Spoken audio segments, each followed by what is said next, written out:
Welcome to anime ranks. आज हम explain करने जा रहे हैं बाकी 2018 एपिसोड 2। और जैसे ही बाकी की एपिसोड 2 60 लाइक रीच करेगी तो तुरंत से एपिसोड 3 आएगी। अगर आपने अभी तक मेरा चैनल सब्सक्राइब नहीं किया हुआ तो सब्सक्राइब करके बेल नोटिफिकेशन को ऑल पे करना ना भूलिएगा। एनिमे रैंक्स बाजार एक्सप्रेशन के साथ ही साथ एनिमे रैंक्स एडिट्स को भी सब्सक्राइब कीजिएगा। हमारी एपिसोड की शुरुआत ही पहले की तरह इंटेंसी होती है, जिस पर टोकुगावा कहता है सिंक्रोनिसिटी, जो कि ज़बानी इत्तेफाक। इसी में वो मजीद बोलता, पांचों के पांचों कैदी एक ही मैसेज छोड़ के टोक्यो आ रहे हैं।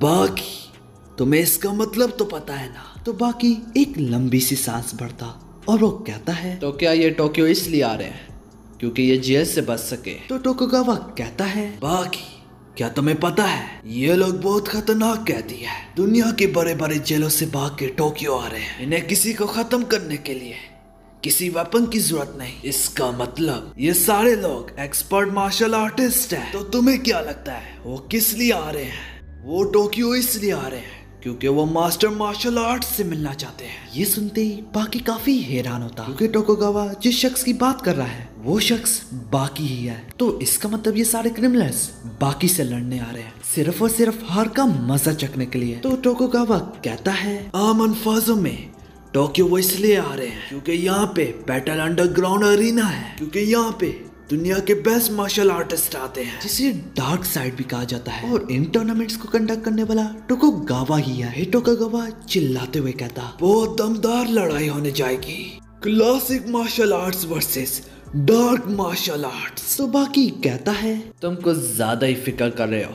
सीन शिफ्ट होता और हमें एक शख्स के बारे में दिखाया जाता जिसका नाम रॉबिन्सन, जो कि काफी ज्यादा फेमस है, जिसे लोग किक बॉक्सर बुलाते हैं। वो अपनी ट्रेनिंग में बिजी होता है, इसी तरह वो आगे बढ़ता रहता। मगर तभी वो एक जगह से गुजरता है जहाँ पे एक शख्स न्यूज़पेपर पढ़ा होता है। जैसे वो उसके करीब आता है वो उसकी तरफ वही न्यूज़पेपर फेंकता। वो न्यूज़पेपर इतनी स्पीड में जाता है जिसकी वजह से वो काफी सख्त हो जाता। इसी की वजह से रॉबिन्सन के मुंह पे कट आ जाता, जो कि वो शख्स उन्हीं पांचों कैदियों में से होता जिसकी एग्जीक्यूशन हाई वोल्टेज से होने जा रही थी, मगर वो वहां से फरार हो गया था। इसे देखते ही रॉबिन्सन के पसीने छूटने लगते, मगर इसके बावजूद भी काफी टफनेस दिखाता। मैं तो एक प्रोफेशनल हूँ, तुम तो एक एमेचर हो। मगर जैसे जैसे वो करीब होता जाता वो और डरता रहता और पीछे को होने लगता, मगर साथ ही साथ वो गुस्सा हो जाता कि इसकी हिम्मत कैसे हुई कि मुझ जैसे प्रोफेशनल के आगे आए। इसी भरम से वो उस कैदी पे टूट पड़ता, जो कि उसे काफी भारी पड़ता, और उस पे हाथ डालते ही उसके हाथों से खून निकलने लगता। तभी वो नोटिस करता है कि उसके कॉलर में लेजर ब्लेड्स हैं। यहाँ तक यही ब्लेड उस क्रिमिनल ने अपनी कोहनी में भी लगाया होता है, जिसका इस्तेमाल करके उसका मर्डर कर देता। इसी में वो क्रिमिनल कहने लगता, मुझे पता है तुम कोई फाइटर नहीं हो। देखते ही देखते दोबारा से सीन शिफ्ट होता। हमें दोबारा से उन्हें गुंडों के बारे में दिखाया जाता। उन्हीं गुंडों के साथ एक और अनजान शख्स होता और वो नाइफ में काफी एक्सपर्ट होता। इस स्पीड में वो नाइफ को हिला सकता होता कि कोई आंख देख ही ना सकती होती। और ये गुंडे बाकी को हराने के लिए कुछ शख्स जमा कर रहे हैं, जिसके बाद हमें दूसरे शख्स के बारे में दिखाया जाता।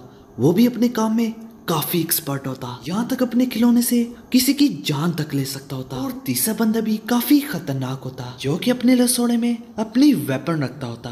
तभी सीन शिफ्ट होता और वो बाकी को उन्हें अपने बंदों से मिलवाने जा रहा होता है, जिसमें वो बाकी को अपने पीछे आने को बोलता, मगर जाने से पहले भी बाकी उसे हिला के रख देता। और अगले सीन में वो उन्हें उसी बंदों से मिलवाने ले आता, जिसमें वो बंदे कहने लगते, क्या यह वो शख्स जिसके बारे में हमने काफी सुना, काफी बेकार, जिसपे वो मोटा गुंडा हैंड गन निकालता और वो बाकी से कहता अपने घुटनों पे। तो बाकी हंसने लगता, मगर उन्हें तीन बंदों में से एक बंदा उसकी गन नीचे कर देता और वो कहता है, गन की कोई जरूरत नहीं। पता नहीं क्यों आजकल लोग हाथों की लड़ाई का मजा नहीं उठाते। तभी वो अपने रसोड़े से अपनी तलवार निकाल लेता और बाकी की तरफ ही बढ़ने लगता, जिस पर बाकी दिल ही दिल में कहने लगता, तो ये बंदा वाकई में मुझे मारना चाहता है, तो इसके लिए ये वार ही काफी होगा। अगर जैसे वो बाकी पे टूटने लगता, उससे पहले ही उसे ये दिखता है कि बाकी उसे हरा चुका है। तभी वहाँ पे खड़ा रहता, उसकी हिम्मत ना होती। तो बाकी कहता है, जबकि तुम तैयार हो किसी को काटने के लिए, पर तुम्हारे अपने बारे में क्या ख्याल है? क्या हुआ, अपना मुंह टूटते हुए नहीं देख सकते? उस लसौड़े वाले के पसीने छूटने लगते। इस सब के बाद दूसरी तरफ एक बंदा अपने खिलौने से वार करता तो बाकी उसके खिलौने को पकड़ ही लेता। ये देख के बाकी कहने लगता, क्या तुम्हें वाकई में लगता है तुम मुझे अपने खिलौने से हरा सकते हो? तो फिर आओ, मैं तुम्हारे साथ खेलता हूँ। उससे काफी गुस्सा आता तो वो बाकी पे टूट पड़ता। बाकी उसके वार से बचता रहता और बचते बचते उसके करीब आ जाता और बाकी उसके करीब आके उस शख्स को उसी में हराता जिस चीज में वो एक्सपर्ट होता। ये देखते ही वो गुंडा कहने लगता, ये तो हैवान है, और दूसरे नाइफ वाले शख्स को भी काफी इजीली ओवर पावर करता और वो नाइफ्स को नजरों में गायब कर सकता होता है। मगर आज उसकी नजर उसी नाइफ को ना ढूंढ पाती जिस काम में वो एक्सपर्ट होता, जो कि उसकी नाइफ बाकी के हाथों में होती। तभी बाकी उसी गुंडे को घूरने लगता और बाकी उसे इस नजरों से घूरने लगता जैसे बाकी ने जंग में फतह पा ली हो। ये देख के उसे काफी गुस्सा आता और अपनी गन बाकी की तरफ डाल लेता। ये देख के बाकी काफी हैरान होता, मगर इसकी हैरान होने की वजह वो गन नहीं बल्कि एक और जानवर को उसने देख लिया जो कि उसी गुंडे के पीछे खड़ा होता। देखते ही देखते एक और बार हमें सीन शिफ्ट होते हुए दिखाया जाता। हमें मेट्रोपॉलिटिशियन पुलिस बोर्ड में दिखाया जाता जिसमें इन 5 कैदियों पे नजर डाली जा रही होती। मिस्टर डोरियन, सिकोर्स्की, डोयल, स्पेकर और फाइनली रयोको येनागी। इनका नाम दोहराते हुए वो शख्स कहने लगता, ये 5 के 5 लोग जिसमें जापान का भी रहने वाला है, ये सब के सब खतरनाक फरार कैदी हैं और अब तक इन 5 के दरम्यान में कोई कनेक्शन नहीं, पर इन 5 के दरम्यान एक चीज बहुत अजीब है जो कि सबकी आपस में मैच करी है, जो कि टोक्यो आना। तभी कमिश्नर मजीद बोल पाता, एकदम से एक शख्स अंदर आता, वो उसके कान में फुसफुस करते हुए कहने लगता, सर हमें स्पेक दिखा है। ये सुनते ही कमिश्नर काफी हैरान होता, आखिर स्पेक इतनी जल्दी टोक्यो कैसे पहुंच गया। और स्पेक ने ये गाड़ी का हाल सिर्फ और सिर्फ अपने हाथों से ही किया होता है और उस वक्त एक शख्स वहाँ पे मौजूद था, मगर उसने सही तरीके से उस शख्स की शक्ल नहीं देखी। तो उस शख्स को उन्हीं 5 कैदी की तस्वीरें दिखाई जाती, तो तुरंत से वो स्पेक की तरफ इशारा करता जिस पर हमें दोबारा से बाकी के बारे में दिखाया जाता। तो वो गुंडा कहता है, क्या हुआ बाकी, अब तुम्हारी जुबान कहाँ गई? तो बाकी कहता है, मुझे डर लग रहा है। इस पर वो गुंडा हंसने लगता और वो कहता, जैसे कि मैंने सोचा। तो तुरंत से बाकी अपनी कातलाना आंखें दिखाता और वो कहता है, 5 कैदी जो कि टोक्यो आ रहे हैं, उनमें से एक तुम्हारे पीछे है। और उसको देखने से ही उसके पैरों तले जमीन खिसक जाती। तो वो गुंडा उस पे गन ताड़ लेता। तो उस पे कहता है, लाओ मुझे दो, ऐसी चीजें मुझे तकलीफ नहीं देती। क्या तुम्हें समझ आई? जिस पर वो गुंडा काफी डरा होता और डर के मारे उसे गन पकड़ा देता। इसी में स्पेक अपने ऊपर गन तार देता और कुछ ज्यादा ही गोलियां चलाता। ये देख के बाकी काफी हैरान होता, जबकि दूसरे शख्स की पैरों तले जमीन खिसक जाती। ये देख के वो इतना डर जाता कि वो अपनी पैंट में ही पेशाब कर देता। इन सब के बाद स्पेक कहने लगता, मुझे पता चला है कि दुनिया का सबसे ताकतवर आदमी यहाँ टोक्यो में रहता है। तो वो 17 साल का एक छोटा सा बच्चा है जिसका नाम बाकी हानमा है। अगर तुम मुझे हरा सकते हो तो मेरा हाथ मिलाओ। मगर बाकी जैसे उसके साथ हाथ मिलाता है तो वो किसी और का हाथ होता है जिसे बाकी तुरंत से छोड़ देता। ये देख के स्पेक पागलों की तरह हंसने लगता और वो कहता है, उससे गिराओ मत, इस हाथ को तुमसे प्यार है और जिस हाथ को प्यार हो उससे गिराओ तो मत। देखते ही देखते वो बाकी पे टूट पड़ता और उसका सर पकड़ के इसी हाथ के साथ दे मारता। इन सब के बाद स्पेक कहने लगता, ये वही हाथ है जो तुमसे प्यार करता है, उठाओ इसे। और आसपास के लोग ये देख के काफी हैरान हो जाते और उनमें से एक कहता है, कोई पुलिस को बुलाए। और उस गुंडे से ये ज्यादा देखा ना जाता, तभी वो वहां से चला जाता और स्पेक उसे इसी तरह मारता रहता। देखते ही देखते थोड़ी देर में ही पुलिस आ जाती और वो लोग स्पेक को गिरफ्तार कर लेते। तभी एक पुलिसमैन उसी हाथ को देख के कहता है, मुझे लगता है ये ऑफिसर केनेडिस का हाथ है। ये सुनते ही बाकी काफी हैरान होता। इसी में स्पेक हैंडकफ को तोड़ देता और वो बाकी के पास आके कहता है, बाकी हानमा, आज मैं तुम्हें सिर्फ अपने आप के बारे में बताने आया हूँ। हम दोबारा मिलेंगे बहुत जल्द। इस बार मेरा असली हाथ मिलाओ।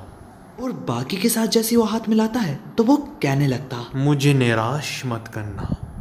जिसपे वो बाकी के मुंह पे दोबारा से लात मारता और जाते जाते कहने लगता, बाद में मिलते हैं। दूसरे सीन में हमें दुनिया का सबसे स्ट्रॉन्गेस्ट मैन दिखाते जो कि उन्हीं फरार कैदियों की न्यूज सुन रहा होता है, जो कि पुलिस और FBI मिलके काम कर रही होती है इन क्रिमिनल्स को पकड़ने के लिए। तो वो शख्स कहता है, FBI इस मसले का कभी हल नहीं निकाल पाएगी। जिस शख्स का नाम यूजिरो हानमा होता, जो कि बाकी का फादर है। हाँ, यूजिरो हानमा दुनिया का सबसे स्ट्रॉन्गेस्ट मैन, बाकी का फादर है। वो इतना स्ट्रॉन्ग है कि अपने हाथों से पूरी आर्मी को तबाह कर सकता है। उसे पूरी दुनिया जानती है।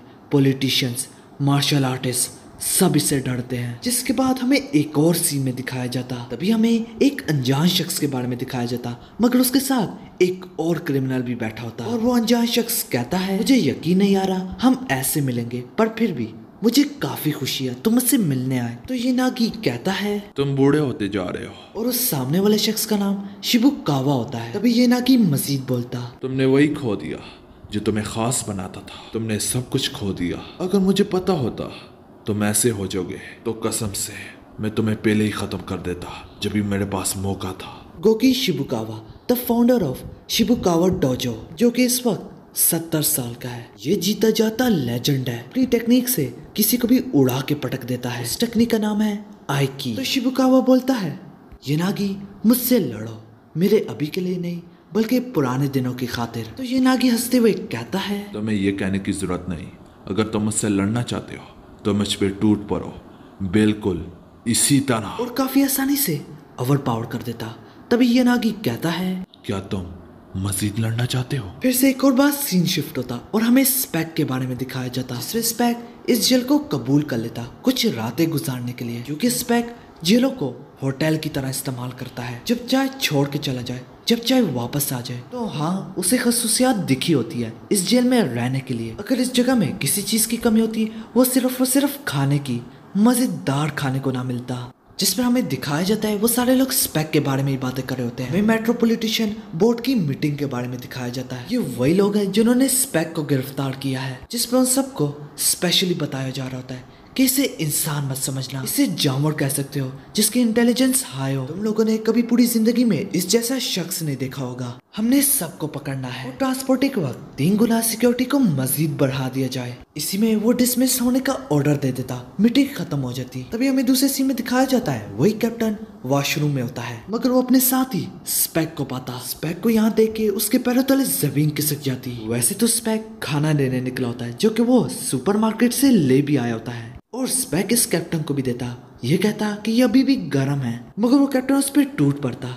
मगर स्पेक बड़ी आसानी से उसके वार को रोक लेता। तो स्पेक उसके मुंह में जबरदस्ती ठूसने लगता। देखते ही देखते अलार्म बजने लगते। दूसरे सीन में 2 पुलिसमैन काफी कंफ्यूज होते कि उन्होंने कुछ सुना तक नहीं। तो ये सब कुछ कैसे हुआ? तो थोड़ी देर में वो अपने पीछे स्पेक को पाते। दूसरी तरफ हमें दिखाया जाता है जिस मार्केट से स्पेक ने खाना वगैरह लिया होता है, वहाँ पे उसने सबको उड़ा दिया होता है। दूसरी तरफ हमें एक डोजो में दिखाया जाता है जिसमें एक बैटल स्टार्ट होता है। तभी 2 लोग आमने सामने होते हैं। कात्सुमी अरोची, द फाउंडर ऑफ शिंकिंग काय कराटे, इसकी परवरिश डोबो अरुचि ने की, जो कि इस डोजो का लीडर होता था। मगर अब कात्सुमी अरुचि लीडर बन चुका है। इसे कराटे की दुनिया में माना जाता है एज अ लीथल वेपन। इसका opponent Kaiho Raitsu, Chinese martial arts में सबसे ऊंचा, सबसे बड़ा, नंबर 1 और मैक्सिमम टूर्नामेंट में इसने इतने जबरदस्त से लड़ाई की कि वो बाकी हानमा को भी the master of ultimate martial arts से भी हराने के काफी करीब था। खैर, अब तो वो पुरानी बात है। जो इनके दरमियान में हमें बैटल देखने को मिलता है, उसके लिए जबरदस्त का लॉस भी बहुत छोटा पड़ता है। मगर इस राउंड का विनर जाहिर सी बात है वही होगा जो बाकी को हराने में काफी करीब था, काइहो रैत्सु। इन सब के बाद कात्सुमी अरुचि कहने लगता, बहुत पुरानी बात है, डोपो अरुचि मेरा फादर, उन्होंने अपने डोजो से अपने आप को एक्सपेल्ड कर दिया क्योंकि उनका मानना था मॉडर्न कराटे एंशियंट कराटे को नहीं हरा सकते।